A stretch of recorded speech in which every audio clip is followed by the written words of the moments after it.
दहशत गर्दी में घिरे अवाम ने कुछ अरसे के लिए सुख का सांस लिया तो उन्हें एक बार फिर ये बता दिया गया कि मुल्क में अब भी कम उम्र लड़कों को गुमराह करके बेगुनाह शहरियों की जिंदगी से खेलने वालों का खात्मा नहीं हुआ। हमारे ख्याल में अवाम के कत्लेआम को रोकने के लिए अब हुकूमत को दहशतगर्दों और उनकी परवरिश करने वालों के साथ आहनी हाथों से निमटना पड़ेगा, वरना तब्दीली और तरक्की का कोई भी नारा सच साबित नहीं हो सकता। लाहौर में हज़रत दातागंज बख्श के मज़ार के सामने दहशतगर्दी का खौफनाक वाक़या पेश आया जिसने पूरे मुल्क को सोगवार कर दिया।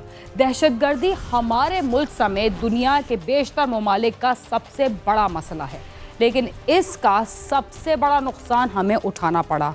यूँ तो क़याम पाकिस्तान के बाद से मुख्तलिफ अदवार में दहशतगर्दी की इक्का दुक्का कार्रवाइयाँ होती रही हैं, मगर 9/11 के बाद पाकिस्तान का बच्चा बच्चा दहशतगर्दी का ना सिर्फ मतलब जान गया बल्कि उससे आए रोज़ होने वाले दहशतगर्दी के वाक़यात भी देखना पड़े। सूरत हाल ये है कि मुल्क का शायद ही कोई बड़ा शहर ऐसा हो जो दहशतगर्दी से महफूज रहा हो। आइए जानते हैं कि पाकिस्तान में अब तक दहशतगर्दी से कितना नुकसान हुआ, इसमें लगभग कितने अफराद शहीद हुए और कितने उम्र भर के लिए माजूर हो चुके हैं। मेरे मौला करम हो करम, मेरे मौला करम हो करम। अमेरिका की तरफ से शुरू की गई वार अगेंस्ट टेरर का खमियाजा पाकिस्तान के सरकारी अदारों के साथ साथ अवाम को भी भुगतना पड़ रहा है। वजीरिस्तान, स्वात और वाना में होने वाले ऑपरेशंस के दौरान जहां लाखों अफराद को बेसहारा सामानी के आलम में घरों से बेघर होना पड़ा, वहां पाकिस्तान के बड़े शहरों में सिक्योरिटी फोर्सेज समेत कई शहरी भी खुदकश धमाकों का निशाना बने। अब सूरत हाल ये है कि दहशतगर्दों की कार्रवाइयों से औलिया अल्लाह के मज़ारात भी महफूज नहीं रहे। आए रोज दहशतगर्दी की कार्रवाइयाँ हो रही है, कभी सिक्योरिटी फोर्सेज पर फायरिंग तो कभी खुदकश हमले, कभी किसी दफ्तर को निशाना बनाया गया तो कभी अवामी मकामात पर धमाके हुए। दहशतगर्दी जो है ना, वो अपने आप को मनवाने के लिए एक गैर कानूनी तरीका जो है वो इस्तेमाल करना, और जिसमें हकूक़ इंसानियत जो है उनका पामाल करना और इंसानियत की तज़लील करना, ये है बुनियादी तौर पर दहशतगर्दी। 70 की दहाई के आखिर में अमेरिका ने रूस के खिलाफ कार्रवाई का मंसूबा बनाया और फिर अफगान जंग छिड़ गई, जिसके नतीजे में रूस कई टुकड़ों में तकसीम हो गया और इसके नतीजे में अफगानिस्तान के अंदर कई ग्रुप बने और मुजाहिदीन के नाम से मशहूर हुए। पाकिस्तान जब सेकेंड वर्ल्ड वॉर ख़त्म हुई और उसके बाद जब यहाँ पे कोल्ड वॉर का ज़माना शुरू हुआ, कोल्ड वॉर का ज़माना था जब रशिया और अमेरिका, ये दो सोवियत यूनियन और अमेरिका के दो ग्रुप बन गए और वो अपने ग्रुप में ताकतवर थे, ये अपने ग्रुप में ताकतवर थे और दोनों का टकराव था। और उस लिए पाकिस्तान फ्रंट लाइन स्टेट था, क्योंकि एक बफर स्टेट थी बीच में अफगानिस्तान और सोवियत यूनियन जो उसके बाद शुरू हो जाता था।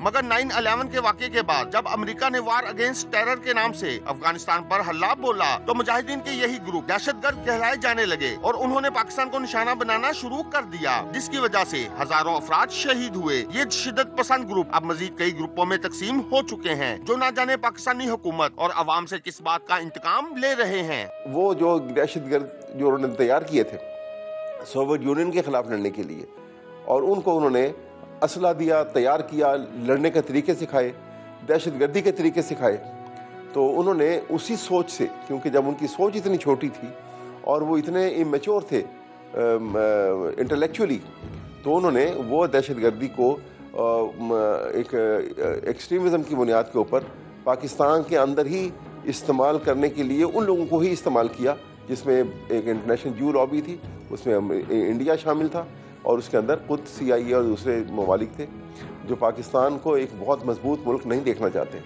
क्योंकि ये एक इस्लामिक रियासत है और एक बड़ी मजबूत फ़ौज है, इसकी दुनिया की 5वीं बड़ी फ़ौज है पाकिस्तान। हमारा मुल्क गुज़िश्ता कई बरसों से दहशतगर्दी की लपेट में है। मुल्क के मुख्तलिफ इलाकों में अब तक दहशतगर्दी के सैकड़ों वाक़यात पेश आ चुके हैं, जिनमें हज़ारों शहरी अपनी जानें दे चुके हैं। 1995 से 2006 के इख्तिताम तक पाकिस्तान में 21 खुदकुश हमले हुए, जिनकी तफसील कुछ यूँ है।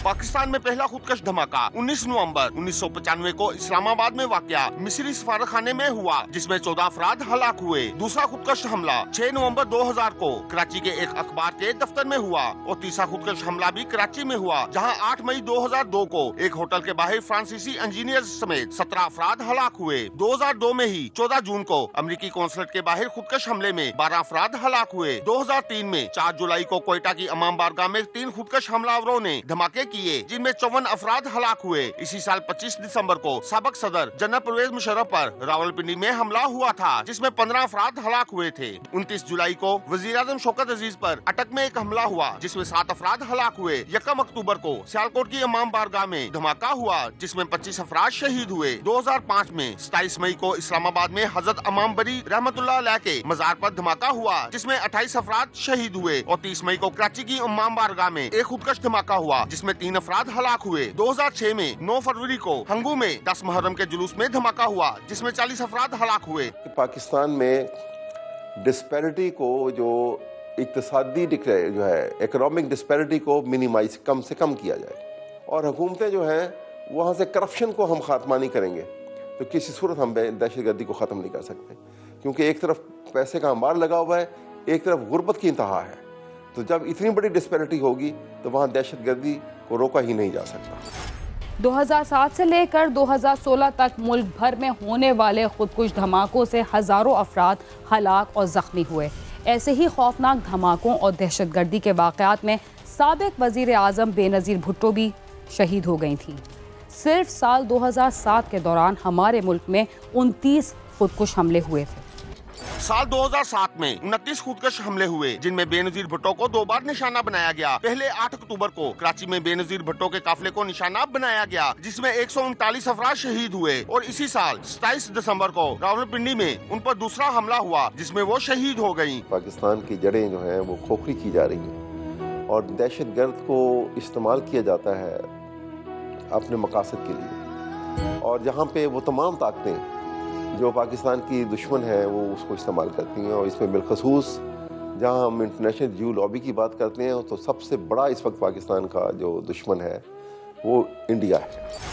साल 2009 और 2010 के दौरान ज़्यादातर सिक्योरिटी फोर्सेस के दफातर और एहलकारों को ही दहशतगर्दी का निशाना बनाया गया।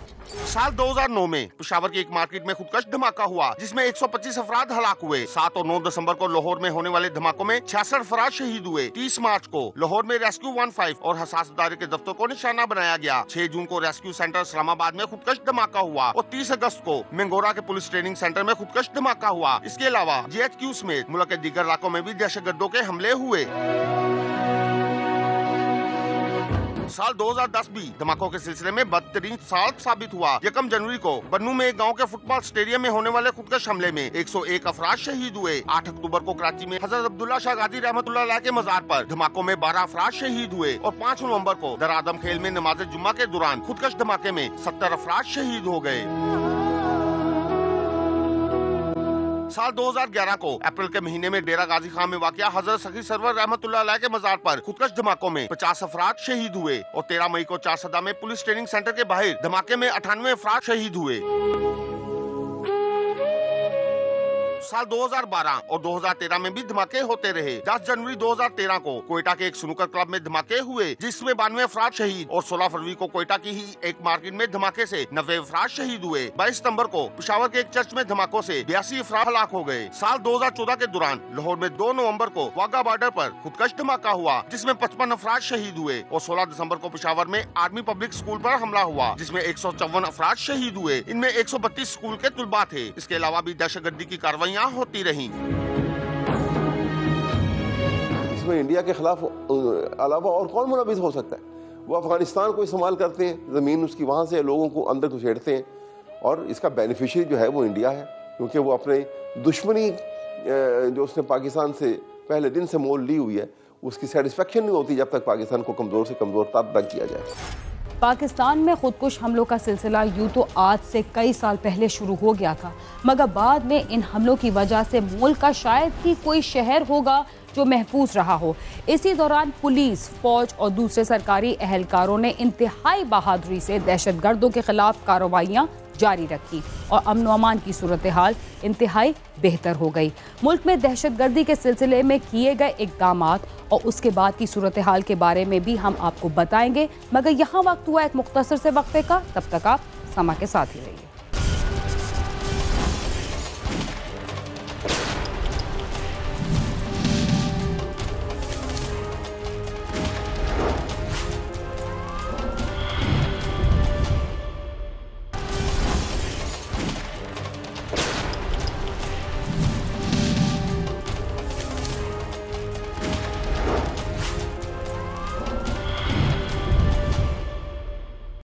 प्रोग्राम क्राइम सीन में एक बार फिर खुशामदीद।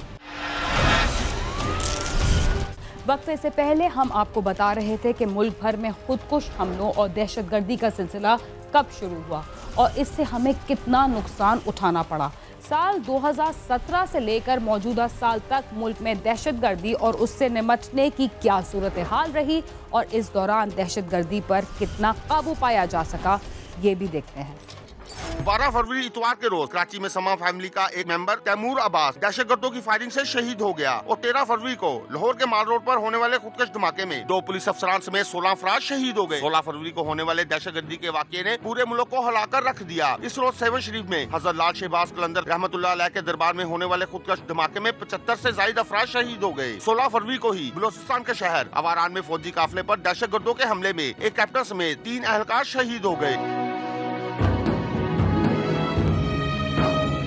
साल 2018 में 10 जुलाई को पेशावर के इलाके यकातूत में एक खुदकश हमले के नतीजे में अवामी नेशनल पार्टी के रहनुमा हारून बलोर समेत 20 अफराद जाँ बहक हुए। 14 जुलाई को बलोचिस्तान के जिला मसनूंग में इंतखाबी जलसे के दौरान खुदकश हमले में साबिक वज़ीर आला बलोचिस्तान असलम रईसानी के भाई सराज रईसानी समेत 125 से ज्यादा अफराद जाँ बहक और 150 से ज्यादा जख्मी हो गए थे। साल 2019 में भी दहशतगर्दी का सिलसिला जारी है। 4 जनवरी को बलोचिस्तान के जिला खजदार में दस्ती बम धमाके से 3 बच्चे जाँ बहक हो गए। 17 मार्च को बलोचिस्तान के शहर नसीराबाद में रेलवे ट्रैक पर नस बम फटने से ट्रेन में सवार 4 अफराद जाँ बहक हो गए थे। रमजानुल मुबारक शुरू होते ही लाहौर समेत मुल्क भर में सिक्योरिटी के इंतहाई सख्त इंतजाम किए गए। 2 रमजानुल मुबारक की सुबह दरबार दाता साहब के बाहर सिक्योरिटी ड्यूटी पर खड़ी एलीट फोर्स की गाड़ी के करीब एक खुदकश हमलावर ने धमाका कर दिया, जिसके नतीजे में 4 पुलिस एहलकारों और सिक्योरिटी गार्ड समेत 10 अफराद शहीद और 20 जख्मी हो गए। बिल्कुल 100% पुलिस टारगेट थी, क्योंकि जाहिर है वो जिस साइड से आया है वहाँ पे वो ज़्यादा नुकसान भी कर सकता था, लेकिन स्ट्रेट वे वो पुलिस की गाड़ी, चूँकि ये रूटीन में यहाँ ये हमारी जो QRF मौजूद होती है दाता साहब और इस एरिया की हिफाजत के लिए राउंड द क्लॉक, उसको ही आके उसने स्ट्रेट वे टारगेट किए।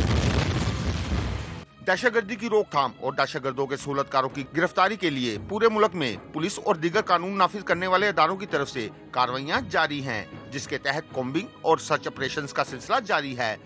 दहशतगर्दों के लिए भी अपनी पूरी कौम की तरफ से ये मैसेज है कि ये बुज़दिल हैं, ये मुल्क के दुश्मन हैं, ये कौम के दुश्मन हैं, ये इस्लाम के दुश्मन हैं और लोगों की जान ले रहे हैं। लेकिन हमारा अहद है और इंशाअल्लाह इस पे हमारी पाकिस्तान की तमाम सियासी जमातें भी, पाकिस्तान की मजहबी जमातें, पाकिस्तान की सिविल सोसाइटी और पाकिस्तान के तमाम अदारे, हमारी अफवाज पाकिस्तान, हमारी इंटेलिजेंस, हमारी पुलिस, हम इकट्ठे मिलके इंशाअल्लाह इन दहशतगर्दों को शिकस्त देंगे और दहशतगर्दी से अपने मुल्क को पाक और साफ करेंगे। हुकाम का कहना है कि सर्च ऑपरेशंस के अलावा हर इलाके में शहरियों को पाबंद किया जा रहा है कि वो किराए पर मकान दें तो किराएदार के क्वाइफ मकामी थाने में जरूर दर्ज करवाएं। इसके अलावा पूरे मुल्क में वाक़या अफगान महाजरीन की बस्तियों में भी ऑपरेशंस का सिलसिला जारी है। जरूरत इस बात की है कि जो हमारा बुज़दिल दुश्मन है वो मुकम्मल तौर पर पिसपा नहीं हुआ, वो मौके की तलाश में रहता है। इस बात की ज़रूरत है कि नेक्टा की जो लॉन्ग रन इक़दामात थे और शॉर्ट टर्म जो इक़दामात थे उनको दोबारा एक दफ़ा रिव्यू करके उस पर सख्ती से अमल दरामद करवाया जाए। नो डाउट कि दहशतगर्दी के वाक़यात पहले से काफ़ी कमी आई है उसमें, लेकिन मुकम्मल तौर पर ख़ात्मा किए बगैर हमें चैन से नहीं बैठना चाहिए। हम सबको इकट्ठा रहना चाहिए, मुत्तहिद रहना चाहिए। और एक बात जो मैं आपके कैमरे के तवस्सुत से तमाम दोस्तों से करूँगा, तमाम पाकिस्तानियों से करूँगा कि क्योंकि मसाजिद के अंदर हम नमाज़ पढ़ने के लिए, तरावी पढ़ने के लिए तमाम दोस्त जा रहे हैं, तो अपने इर्द गिर्द नजर जरूर रखें, मेरी रिक्वेस्ट है आप लोगों से। दहशतगर्दी की रोकथाम के लिए जहां हुकूमत की तरफ से सख्त इक़दाम किए जा रहे हैं, वहां शहरियों से भी कहा गया है कि वो कानून नाफिज करने वाले इदारों के साथ तावन करें और मशकूक अफराद के बारे में फौरी तौर पर इत्तला करें ताकि दहशतगर्दी पर काबू पाया जा सके। कैमरा टीम के साथ आमिर शहजाद, समा, लाहौर। दाता दरबार के सामने होने वाली दहशतगर्दी की कार्रवाई के बाद सामने आने वाली सीसीटीवी वीडियो से पता चलता है कि इस कार्रवाई में इस्तेमाल होने वाले लड़के की उम्र बमुश्किल 14 से 15 साल होगी, जिससे इस बात का अंदाज़ा लगाना गलत नहीं कि इन कार्रवाइयों में मुलव्विस जालिम इंसानों का ना तो किसी मजहब से ताल्लुक़ हो सकता है और ना ही वो इंसान कहलाने के हकदार है। इसके साथ ही क्राइम सीन अपने इख्तिताम को पहुंचता है। अगर आप हमसे रब्ता करना चाहते हैं तो हमारा पता है cs@sama.tv। इसके अलावा आप फेसबुक, ट्विटर और यूट्यूब पर भी हमसे रब्ता कर सकते हैं और हमारा प्रोग्राम भी देख सकते हैं। बीना खान और क्राइम सीन की टीम को इजाज़त दीजिए और देखते रहिए समा।